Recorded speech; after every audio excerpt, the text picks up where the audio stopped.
Alhamdulillahi Rabbil Alamin. Wassalatu wassalamu ala asrafil anbiya'i wal mursalin wa ala alihi wa sahbihi wa man tabi'ahum bi ihsanin ila yaumiddin. Ashhadu an la ilaha illallah wahdahu la syarika lah wa ashhadu anna Muhammadan abduhu wa rasuluh. Allahumma salli wa sallim ala sayyidina Muhammadin wa ala alihi wa sahbihi wa sallam. Ayyuhal hadirun ittaqullaha haqqa tuqatih wa la tamutunna illa wa antum muslimun. Yang berbahagia Datuk Dokter yang saya hormati, dan juga para pelajar sekalian yang saya hormati. Alhamdulillah, dari izin Allah Subhanahu wa taala, pada malam ini malam yang ke-15, hampir setengah bulan kita mengadakan ibadah puasa. Besok ke-16 dan hari Jumat adalah ke-17.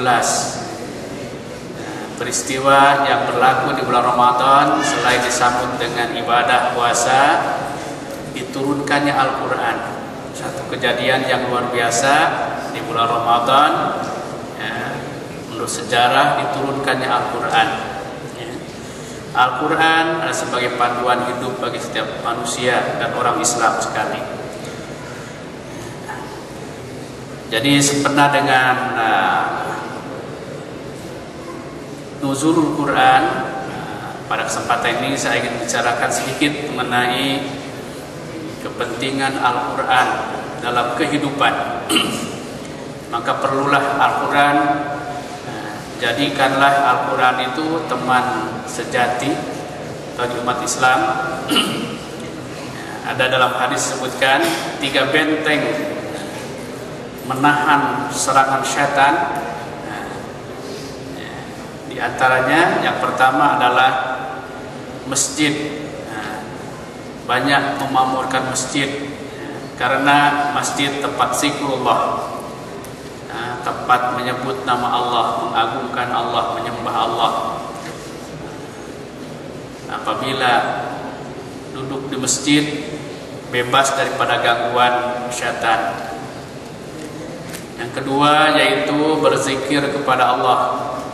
Orang yang berzikir dan berfikir sentiasa ingatkan Allah, hatinya dipenuhi dengan ingat Allah, lisannya basah dengan menyebut nama Allah, maka iblis syaitan tidak akan menggoda. Dan ketiga, membaca Al-Quran. Ini disebutkan perkara ini dalam kitab Nasoihul Ibad, muka surat 93 dan 94. Membaca Al-Quran adalah perkara yang digalakkan bagi umat Islam. Hadirin sekalian, kalau kita merujuk kepada surat Al-Baqarah ayat 185, Allah menyebutkan, A'udzu billahi minasyaitonir rajim, syahrul ramadhan alladzi unzila fihi al-Qur'an hudan lin-nasi wa bayyinatin minal huda wal furqan. Syahrul Ramadan, di bulan Ramadan lah yang diturunkan padanya Al-Quran. Menurut sejarah, Al-Quran diturunkan di bulan Ramadan. Al-Quran diturunkan 2 tahap. Tahap pertama daripada Lauh Mahfuz ke langit dunia, yaitu pada malam Qadar secara sekaligus. Sebagaimana Allah menyebutkan dalam surat Al-Qadar, Inna anzalnahu fi lailatul qadr. Sesungguhnya aku telah menurunkan Al-Quran pada malam Qadar. Ini peringkat pertama. Dari peringkat ke situ diturunkan lagi dari langit dunia ini kepada Nabi Muhammad melalui malaikat Jibril secara berangsur-angsur. Yang pertama kali menurut sejarah diturunkan, diterima oleh Nabi Muhammad pada bulan Ramadan, pada 17 Ramadan. Jadi kita memperingati nuzulul Quran, turunnya Al-Quran adalah memperingati pertama kali turunnya Al-Quran, yaitu surat Al-A'laq ayat 1 sampai 5. Walau macam manapun dua-duanya itu di bulan Ramadan. Maka disebutkan dalam surat Al-Baqarah ini, syahrul Ramadan alladzi unzila fihil Qur'an. Di bulan Ramadanlah Al-Qur'an diturunkan. Apa fungsi Al-Qur'an? Hudan linnas, ya. Hidayah atau petunjuk atau bimbingan bagi manusia. Wa bayyinatin minal huda, penjelasan daripada petunjuk tadi. Wal furqan, dan pemisah, pembeda antara yang hak dan batil, antara yang halal dan haram, dijelaskan dalam Al-Qur'an.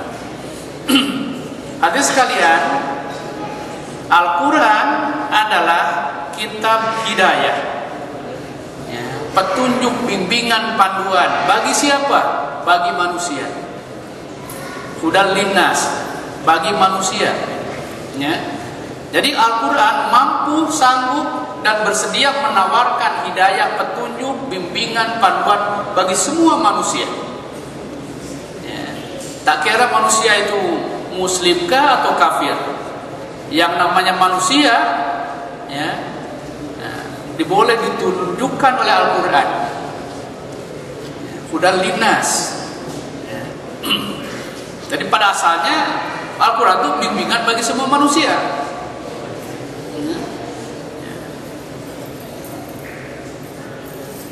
Kalau kita merujuk kepada ayat-ayat yang membicarakan tentang Allah menyuruh makan, ya. Ya ayuhan nas kulu washrabu halalan thayyiban, umpamanya. Wahai semua manusia, makanlah olehmu, minumlah olehmu yang halal dan yang baik. Ya, semua manusia boleh memakan makanan yang halal dan memang diarahkan makan yang halal, yang baik.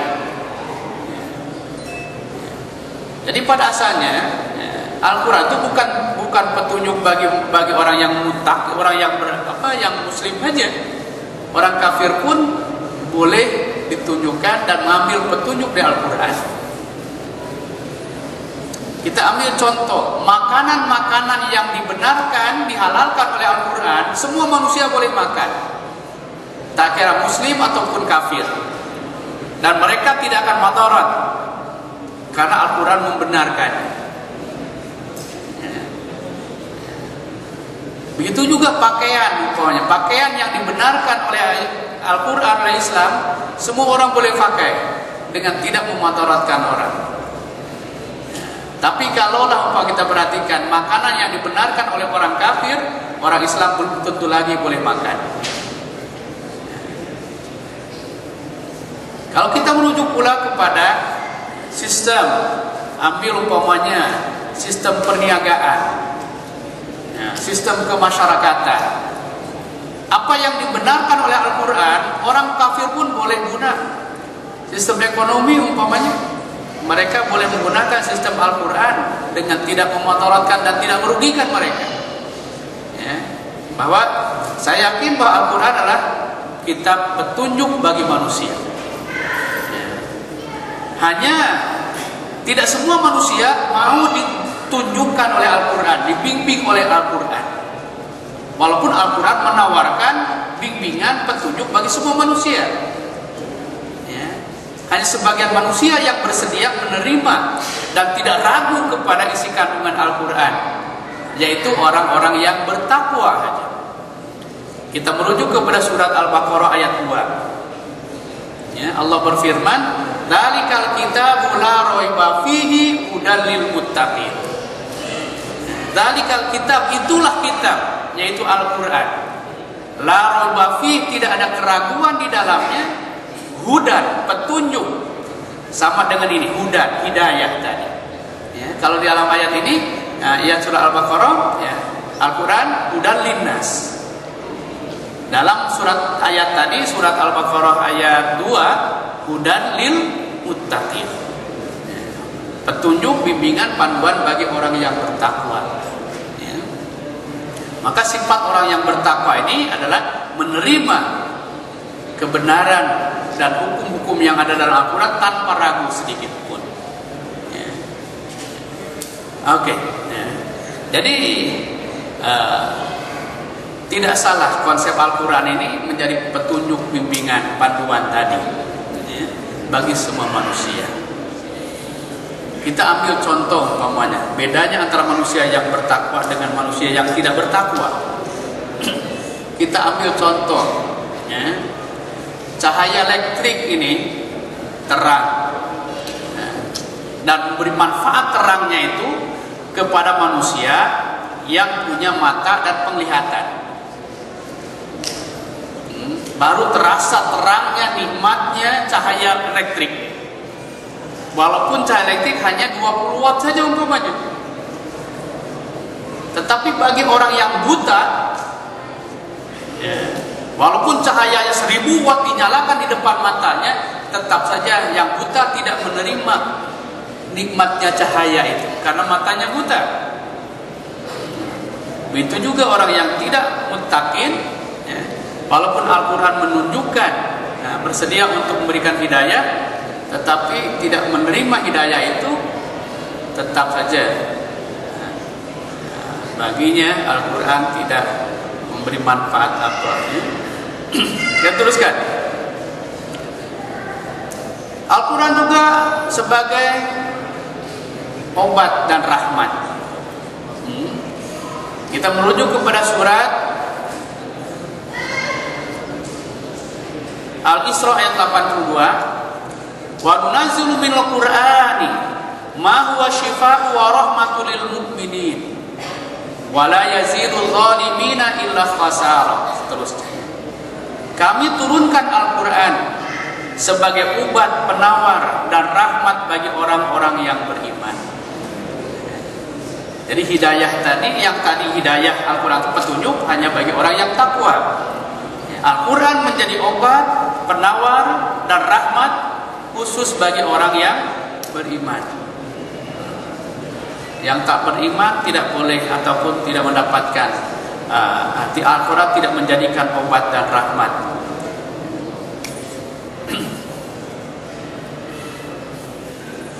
Kemudian cerita tentang hidayah tadi.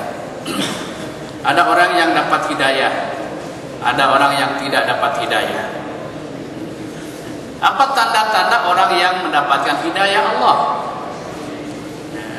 Di dalam surat Al-An'am ayat 125 Allah menyebutkan untuk mengukur apakah kita dapat hidayah atau tidak ya, disebutkan dalam Al-Quran, A'udzu billahi minasyaitonir rajim. Faman yuridillahu ayyahdiyahu yashrah sadrahu lil Islam. Wa man yurid ayyudillahu yaj'al sadrahu dayyqa harajan ka'annama yas'adu fis samai. Kadzalika yaj'alallahu ridsa 'alal ladzina la yu'minun. Maksudnya, maka sesiapa yang Allah kehendaki untuk memberi hidayah, petunjuk kepadanya, niscaya ia, yaitu Allah, melapangkan dadanya ataupun membuka hatinya untuk menerima Islam. Jadi orang yang dikehendaki oleh Allah mendapatkan hidayah, dibukakan pintu hatinya, lapang, mudah untuk menerima Islam. Dan sesiapa yang Allah kehendaki untuk menyesatkannya, tidak menerima hidayah tadi, sesat, niscaya ia menjadikan dadanya itu sesak, sempit, sesempit-sempitnya. Dadanya itu sesak, sempit, sesempit-sempitnya. Ka'annama yas'adu fis sama, seolah-olah seakan-akan dia sedang mendaki, naik ke langit. Orang yang naik ke langit susah payah. Demikianlah Allah menimpakan azab kepada orang-orang yang tidak beriman. Oke, ya. Ini bandingan orang yang menerima hidayah Allah, dia menerima Islam dengan mudah, dengan senang. Ya. Dibukakan pintunya, pintu hatinya. Tetapi bagi orang yang Allah sesatkan, tidak menerima hidayah, dia sempit dadanya, seakan-akan dia sedang naik ke langit. Ka'annama yas'adu fis sama. Coba bayangkan orang yang naik ke langit, ke ruang angkasa, semakin atas naik, semakin sesak napas. Semakin atas, semakin sesak, sehingga tak boleh bernapas. Hanya mencuak-cuak saja, tak boleh menarik napas. Sebab apa? Di atas adalah hampa udara.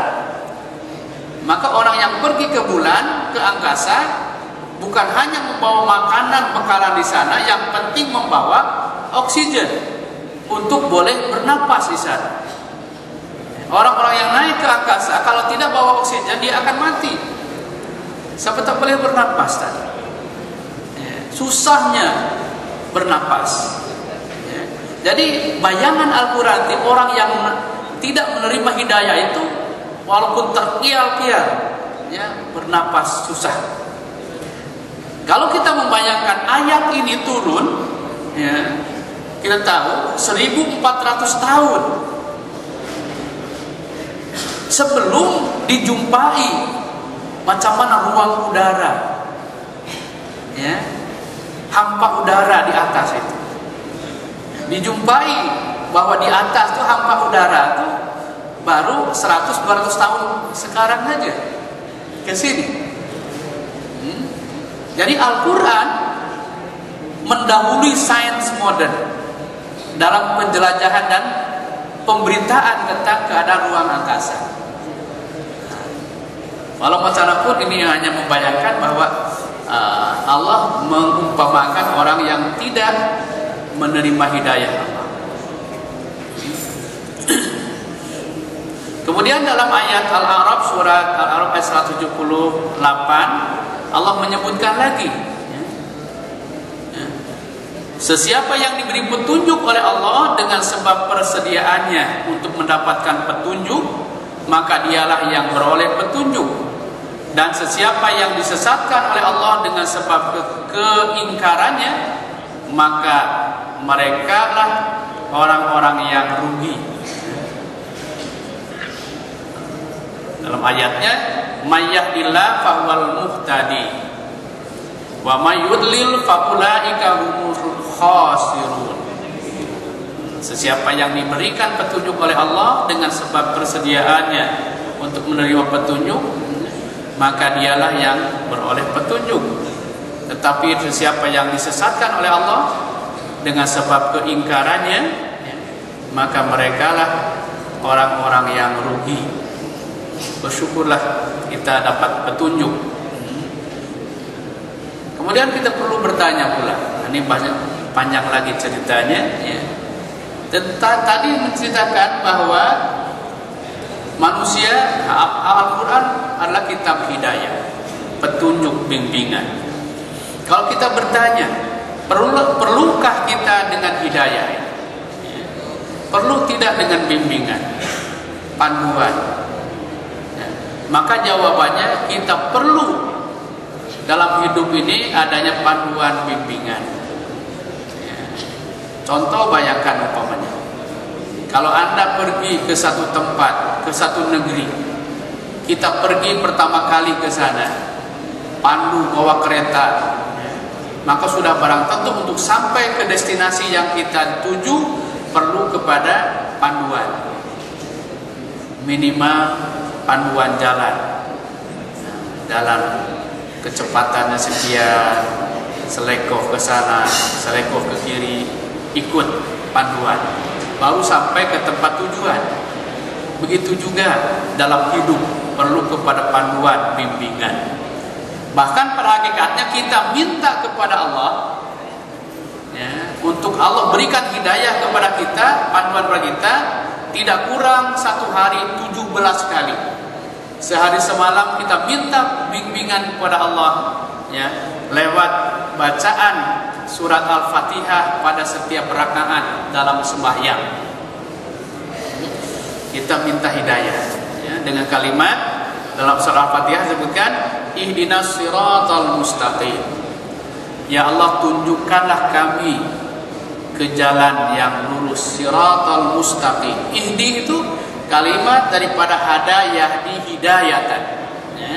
Ihdina, tunjukkanlah kami as-sirata, kepada jalan. Jalan di sini sirat, jalan hidup. Al-mustaqim, yang lurus. Ya. Siratal mustaqim, jalan hidup yang lurus. Ya. Yang mana? Siratal ladzina an'amta alaihim, yaitu jalan hidup yang telah Engkau beri nikmat kepada orang yang jalan hidup yang ditempuh oleh orang-orang yang telah Engkau beri nikmat. Siapa? An'amta, ya. Jalan hidup yang Allah beri nikmat, yaitu jalan hidupnya para nabi, para rasul, para solihin, para shadiqin, para syuhada. Ya, dalam ayat tadi disebutkan alladzina an'amallahu alaihim minan nabiyyin wasiddiqin wasyuhada'i wassalihin. Itu jalan hidup yang ditempuh oleh para nabi, para shadiqin, para sholihin, dan syuhada. Ulaika rafiqa, mereka itu berkawan. Ayat ini pernah turun disebabkan ada satu peristiwa. Seorang sahabat bertanya kepada Nabi. Sahabat ini sentiasa berdampingan dengan Nabi. Ya Rasulullah, katanya, ketika di dunia ini, ketika saya hidup di dunia ini, sentiasa bersamamu ya Rasul.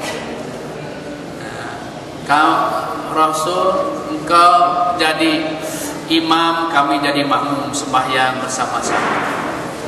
Ketika Rasulullah mengajar, kami mendengar.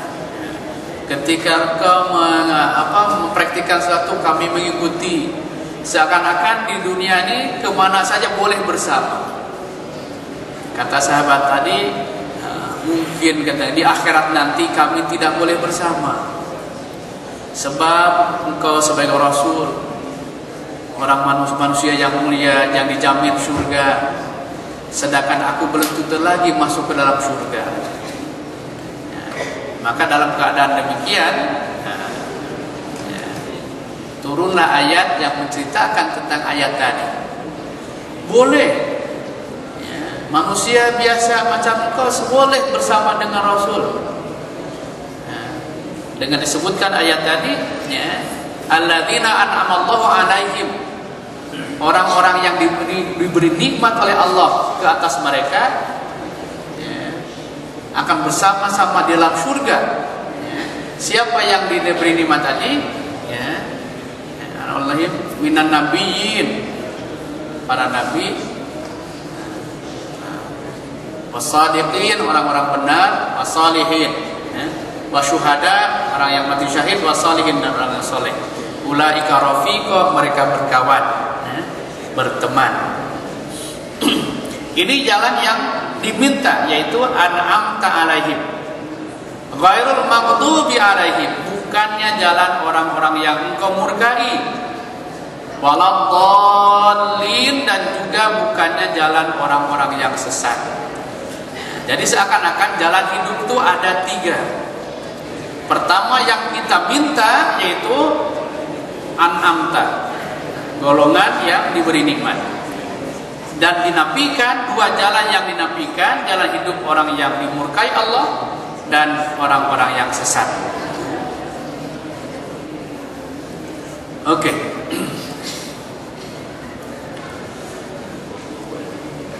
Tadi kita minta diberi hidayah oleh Allah Subhanahu wa taala melalui ihdinas siratal mustaqim. Maka kita perlu mengenal apa hidayah yang kita minta pada setiap sembahyang itu sudah diberi atau belum? Kita minta hidayah, petunjuk, bimbingan dari Allah. Sudah diberikan atau belum? Kalau sudah diberi, alhamdulillah. Kalau belum, kita minta lagi. Tapi yang jadi bimbang, kita tidak tahu hidayah yang bentuk macam manakah yang kita minta. Sehingga apabila Allah beri pun kita tak kenal. Padahal kita sentiasa minta. Maka kita perlu memahami apa hidayah yang kita minta. Ya, dalam tafsir Al-Muraghi, ya, ketika menceritakan kalimat ihdinas siratal mustaqim tadi, ya Allah berikan petunjuk hidayah bimbingan kepada jalan yang lurus ini, beliau mentafsirkan, ya, Allah memberikan hidayah atau petunjuk, panduan, bimbingan itu dalam 5 bentuk, kepada manusia, kepada binatang, bahkan tumbuh-tumbuhan. Ya. Pertama dikenal dengan hidayah ilham. Hidayah ada petunjuk, ilham, semula jadi. Ya. Yang kedua hidayatul gharizah. Ya. Hidayah gharizah artinya petunjuk, bimbingan dalam bentuk indera. Kita mengetahui perkara yang baik, benar melalui panca indera, penglihatan. Kalau ilham tadi diterima oleh binatang, diterima oleh tumbuh-tumbuhan, diterima oleh manusia. Banyak contohnya. Hidayah gharizah ini, hidayah indra hanya diterima oleh binatang dan tumbuh-tumbuh dan manusia. Tumbuh-tumbuhan tak dapat. Contoh umpamanya, kita boleh melihat, membedakan mana yang cantik, mana yang bodoh. Binatang pun begitu juga. Kita boleh menghidu dan merasa, binatang pun begitu juga. Kita boleh mendengar, binatang pun begitu juga. Kadang-kadang penghiduan, penglihatan binatang lebih tajam daripada manusia. Contoh umpamanya, anjing boleh melihat walaupun dalam gelap gulita. Burung apa yang boleh melihat, boleh terbang walaupun dalam gelap. Anjing bukan hanya boleh melihat benda, ya. Syaitan iblis boleh melihat. Apabila dikumandangkan azan, ya, iblis syaitan lari lintang pukang menjauhi tempat suara azan terkumandang. Ketika lari lintang pukangnya manusia tak tahu, tapi iblis anjing mengetahui. Jadi hidayah indra ini pada binatang mungkin di satu pihak lebih tajam.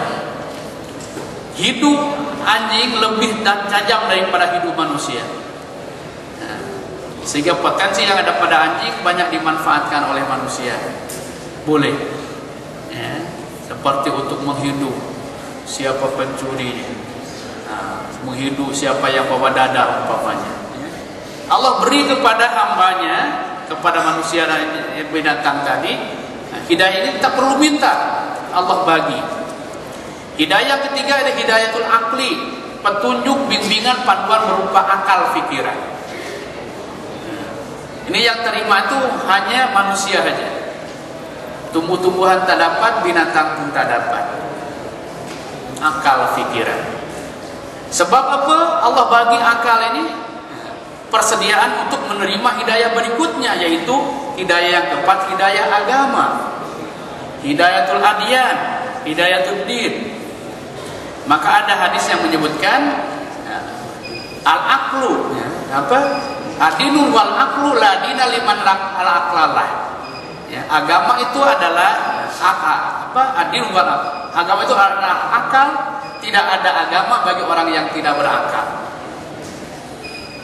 Manusia diberi akal, dengan akalnya boleh membedakan mana yang baik, mana yang buruk, mana yang bermanfaat, yang benar, yang tidak. Tetapi dengan akalnya saja manusia tidak akan dijamin, belum tentu lagi boleh memberikan kebaikan kepada manusia lain. Karena manusia kalau mempunyai dengan akalnya saja boleh jadi degil dan nakal. Maka untuk tahu kebaikan dan memberikan kebaikan kepada yang lain, maka perlu hidayah yang keempat, yaitu hidayatul din, hidayah agama. Dibimbing hidayah akalnya itu dengan agama, supaya manusia tahu yang baik, mau perkara yang baik, ya, dan memberikan kebaikan kepada yang lain. Tetapi kita tanya lagi, adakah hidayah din ini? Orang yang pandai agama itu mau melakukan tuntunan agama. Orang yang pandai berdalil, pandai hukum hakam, bolehkah, maukah taat tunduk ataupun menjalankan apa yang diketahui oleh agama? Nah, yang dibimbingkan, yang diberitahukan oleh agama. Tidak semua. Kadang-kadang orang pandai tentang agama belum tentu lagi hatinya mau menerima dan melaksanakan agama. Sayangnya, dalil tahu, hukum tahu, tapi tak mau buat. Banyak orang demikian. Bayangkanlah umat Islam hari ini tahu tentang dalil, tentang hukum sembahyang, wajibnya sembahyang, dosanya orang meninggalkan sembahyang, tapi masih banyak lagi orang yang tak sembahyang. Orang kaya tahu tentang hukum zakat, baiknya zakat, bercerita tentang falsafah zakat, kebaikan zakat, dia boleh bercerita. Tetapi kenapa hatinya tak mau mengeluarkan zakat? Di sini perlu kepada hidayah yang kelima, yaitu hidayah taufik. Hidayah artinya bimbingan, panduan, taufik artinya pertolongan dari Allah Subhanahu wa taala. Ya, supaya tahu agama, mau melaksanakan agama. Ya, maka hidayah taufik ini adalah hak mutlak Allah. Maka sudah barang tentu perlu minta kepada Allah. Ihdinas siratal mustaqim, ini adalah hidayatul taufik. Sebab tidak ada nabi yang boleh memberikan hidayah ini. Tidak ada rasul, tidak ada apalagi ulama ataupun guru yang boleh memberikan hidayah taufik. Kalaulah nabi dan rasul boleh memberikan hidayah taufik, sudah barang tentu anak kepada Nabi Nuh beriman, istri kepada Nabi Lut beriman. Hakikatnya tidak. Nabi Ibrahim berdakwah, umatnya masuk Islam, tapi ayahnya mati dalam keadaan musyrik. Walaupun Nabi Ibrahim telah bercoba membawa ataupun memberikan penjelasan kepada ayahnya. Nabi Muhammad berusaha mengimankan, mengislamkan pacinya Abu Thalib, tetapi dalam sejarah dicatatkan dia tidak beriman sampai mati. Sebab apa? Sebab setiap nabi dan rasul pun tidak diberikan kuasa untuk memberikan hidayah atau taufik. Ya. Hidayah taufik adalah hak mutlak Allah. Nah, Rasulullah pernah ditegur oleh Allah Subhanahu wa taala ketika merayu kepada Allah supaya pacinya diberi hidayah supaya masuk Islam. Allah menegurnya dengan kalimat, innaka la tahdi man ahbabta walakin Allah yahdi man yasha. Sesungguhnya engkau Muhammad tidak boleh memberikan hidayah walaupun kepada orang yang kamu sukai, yang kamu cintai. Tetapi hidayah taufik ini adalah dari Allah. Yahdi man yasha, Allah bagi siapa saja yang dikehendakinya. Jadi tidak heran orang mendapat hidayah masuk Islam hanya semata-mata mendengar azan masuk Islam. Orang masuk Islam hanya semata-mata tengok orang Islam melakukan sesuatu dapat. Nah, ini tentang hidayah. Maka dengan demikian untuk hidayah pertama, kedua ini dan ketiga tak perlu minta, Allah bagi. Kalau nak mengembangkan akal pikiran masih lagi banyak sekolah dan university untuk mengembangkan akal pikiran. Nak mendapatkan hidayah agama banyak lagi, Al-Quran, hadis boleh baca, tanya ustaz dan sebagainya. Tetapi untuk mendapatkan hidayah taufik kita minta kepada Allah melalui ihdinas siratal mustaqim tadi. Dan hidayah ini tidak akan selamanya, akan kekal. Jadi perlu dijaga. Menjaga hidayah taufik yaitu dengan cara beramal, ya. Beramal dengan amal soleh supaya hidayah taufik itu kerasan ataupun tetap dalam hati dan dipagar dengan amal, diikat dengan doa. Doanya diajarkan oleh Allah. Rabbana la tuzigh qulubana ba'da idh hadaitana wa hab lana min ladunka rahmah innaka antal wahhab. Ya Allah, ya Tuhan kami, janganlah Engkau palingkan kami, hati kami setelah kami menerima hidayah darimu. Itu doa diantaranya untuk kekal dalam hidayah taufik dalam hati kita. InsyaAllah barangkali dalam masa yang akan datang kita sambung lagi dalam pembicaraan, belum selesai lagi. Untuk hari ini cukupkan sekian. Billahi bisabil haq, akhirul kalam. Assalamualaikum warahmatullahi wabarakatuh. Alhamdulillahi rabbil alamin. Wassalatu wassalamu ala asrafil anbiya'i wal mursalin wa ala alihi wa sahbihi wa man tabi'ahum bi ihsanin ila yaumiddin. Asyhadu an la ilaha illallah wahdahu la syarika lah wa asyhadu anna Muhammadan abduhu wa rasuluh. Allahumma salli wa sallim ala sayyidina Muhammadin wa ala alihi wa sahbihi wa sallam. Ayyuhal hadirun, ittaqullaha haqqa tuqatih wa la tamutunna illa wa antum muslimun. Yang berbahagia Datuk Dokter yang saya hormati, dan juga para pelajar sekalian yang saya hormati. Alhamdulillah, dari izin Allah Subhanahu wa taala pada malam ini, malam yang ke-15,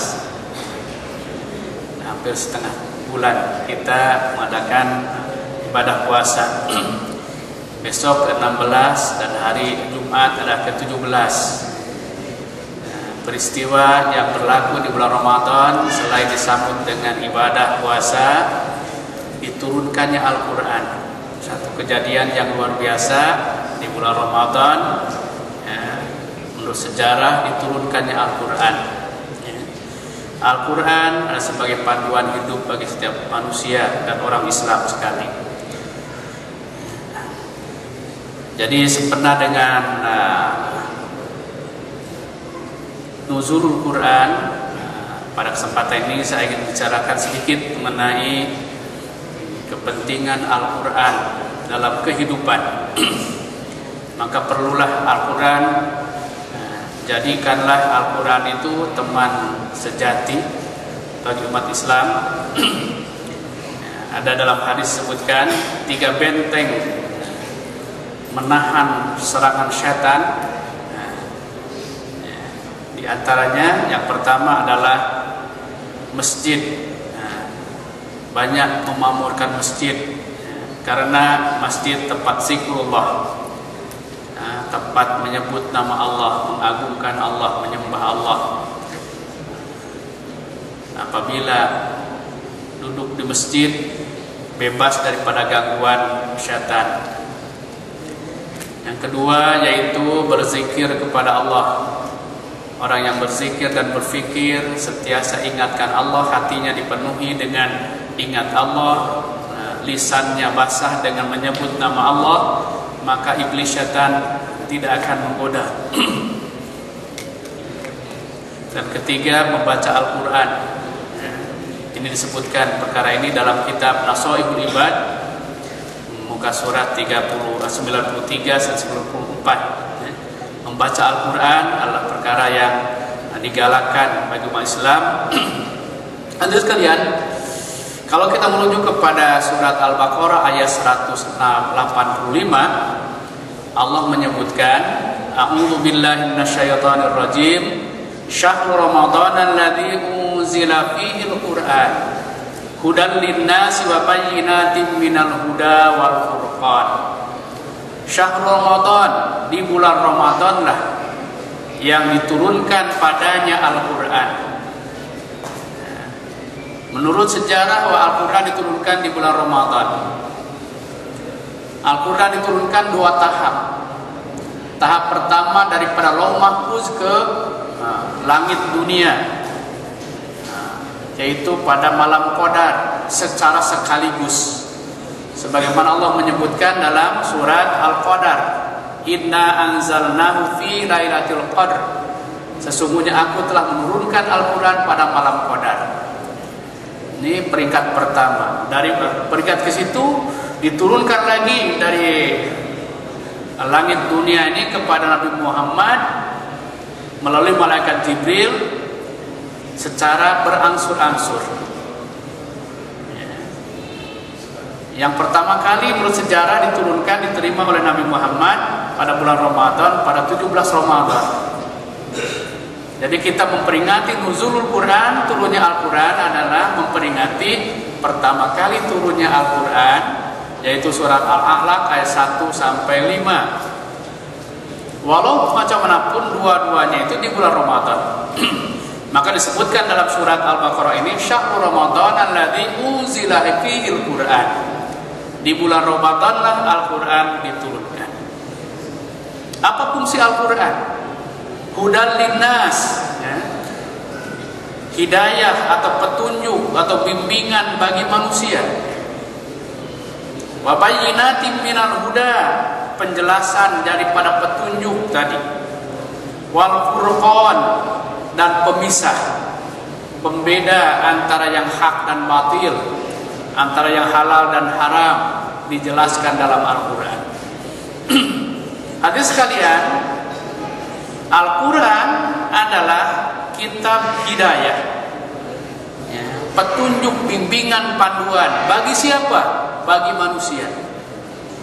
Hudal linnas, bagi manusia, ya.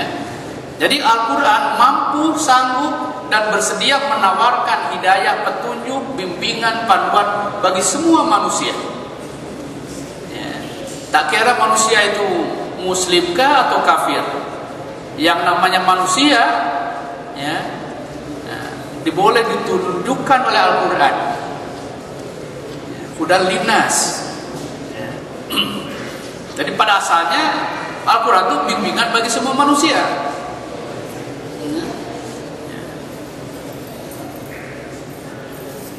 Kalau kita merujuk kepada ayat-ayat umpama yang membicarakan tentang Allah menyuruh makan, ya, ya ayuhan nas kulu washrabu halalan thayyiban, umpamanya, wahai semua manusia, makanlah olehmu, minumlah olehmu yang halal dan yang baik, ya, semua manusia boleh memakan makanan yang halal dan memang diarahkan makan yang halal, yang baik.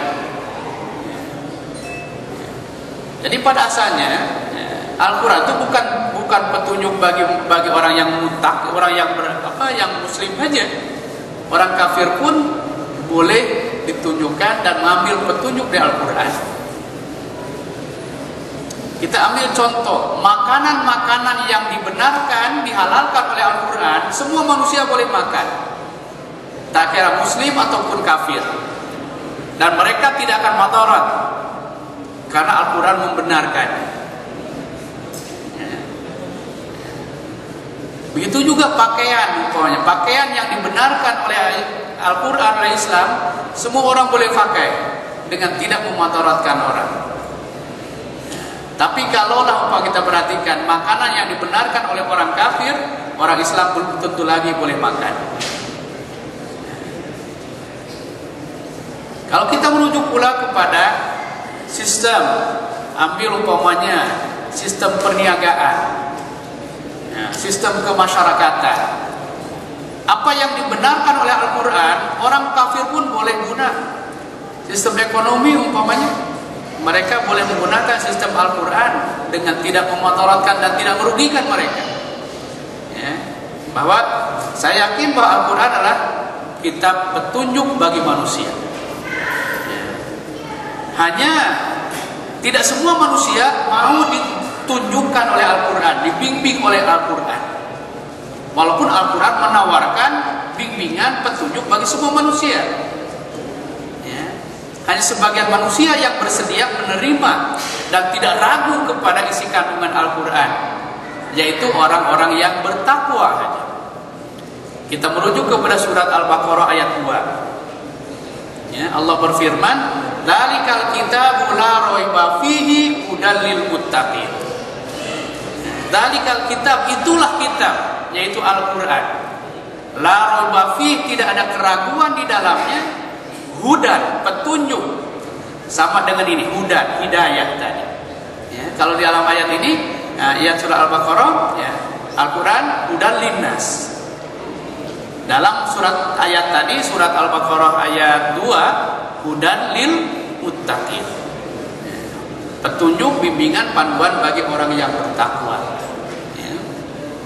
Maka sifat orang yang bertakwa ini adalah menerima kebenaran dan hukum-hukum yang ada dalam Al-Quran tanpa ragu sedikit pun. Ya. Oke. Ya. Jadi tidak salah konsep Al-Quran ini menjadi petunjuk, bimbingan, panduan tadi, ya, bagi semua manusia. Kita ambil contoh umpamanya, bedanya antara manusia yang bertakwa dengan manusia yang tidak bertakwa.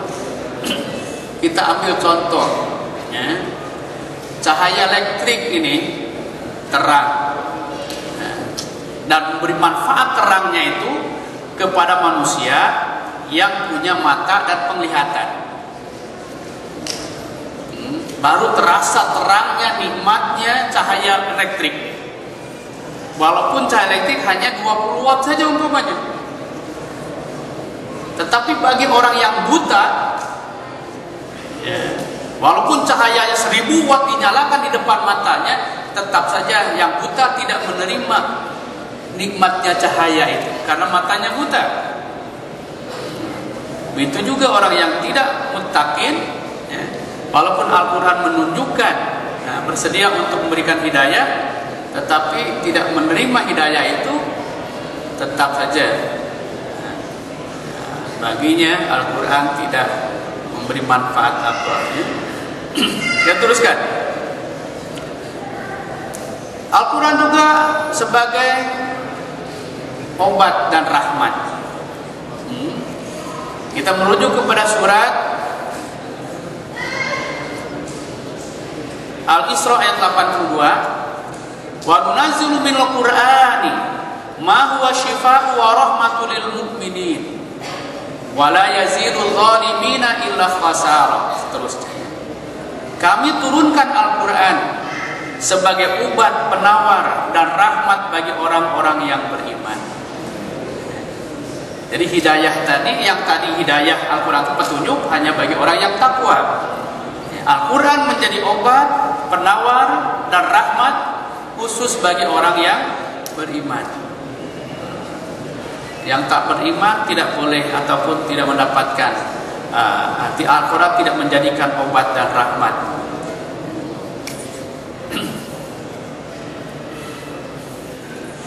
Kemudian cerita tentang hidayah tadi. Ada orang yang dapat hidayah, ada orang yang tidak dapat hidayah. Apa tanda-tanda orang yang mendapatkan hidayah Allah?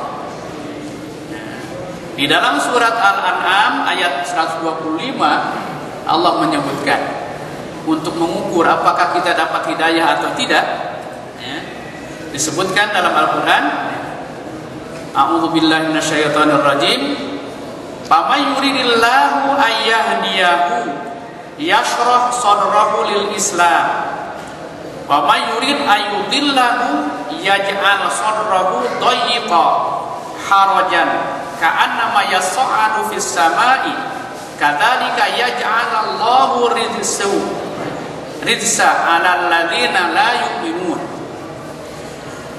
Maksudnya,